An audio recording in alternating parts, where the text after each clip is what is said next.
بہت بڑی طاقت بنیں گے آپ اگر آپ کو سہنا آ گیا اور برداشت کرنا آ گیا.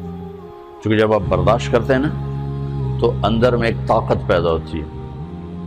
وہ طاقت آپ کی روح کو پرواز دیتی ہے اور اگلوں کے لیے تسخیر کا کام دیتی ہے. اور اگر آپ پھٹ گئے تو بم کے پھٹنے سے کیا ہوتا ہے؟ تباہی آتی. جب آپ پھٹیں گے یا میں پھٹوں گا تو معاشرے میں تباہی آ جائے گی.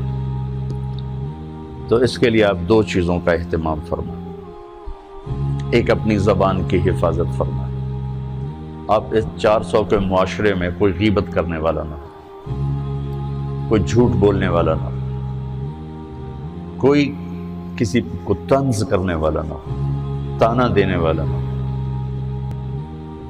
ایسی بات جو کسی کے دل پہ جا کے چوٹ مارے اس سے آپ اپنی زبان کو صاف کر لیں. کبھی اس پہ قابو پا سکیں گے، کبھی نہیں، کبھی رہ جائے گا، کبھی ہو جائے گا. تو جب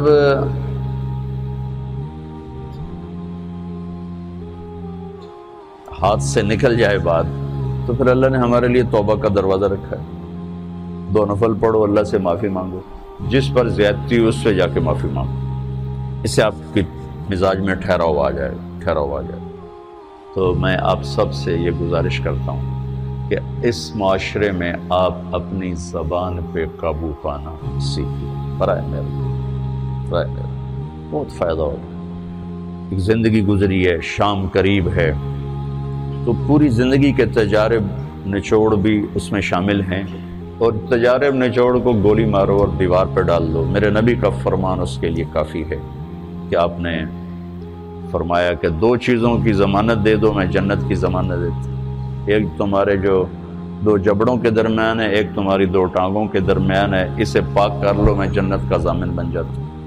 اور معاذ بن جبل سے فرمایا کہ تمہیں پورے دین کا نچوڑ بتاؤں. کہ جی کیا؟ تو آپ نے اس حدیث کو میں نے پتہ نہیں ہزاروں لاکھوں دفعہ بیان کر دیا ہے اور ہر دفعہ بیان کیا ہے کہ اچھا یہ ایسے کر کے کیوں فرمایا؟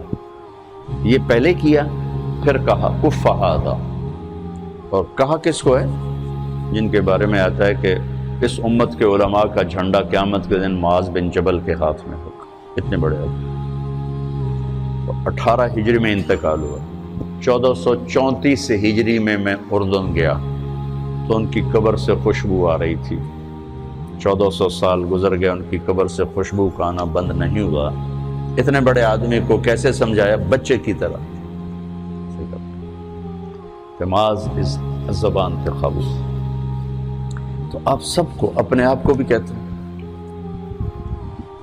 وہ عرب خطیب کہتے ہیں اوصیکم نفسی اولا وایاکم کر کے عام طور پہ خطبہ شروع کرتے ہیں. تو میں بھی اپنے ذات سے شروع کر کے آپ سے یہ عرض کرتا ہوں بچوں کہ اپنی زبان پہ قابو پانا سیکھو. یہاں اس کی مشق کر لو. یہ چھوٹا سا میدان ہے، چھوٹا، ایک تالاب میں ہے. آپ تالاب، یہاں سے نکل کر آپ ایک سمندر میں کودیں گے جہاں کہ رشتوں کی فہرست ہوگی، تعلقات کی فہرست ہوگی، ناگواریوں کے خوفناک خاردار کانٹے ہوں گے. کہیں کہیں پھول ملیں گے ورنہ کانٹوں سے بھرا جہان ہے.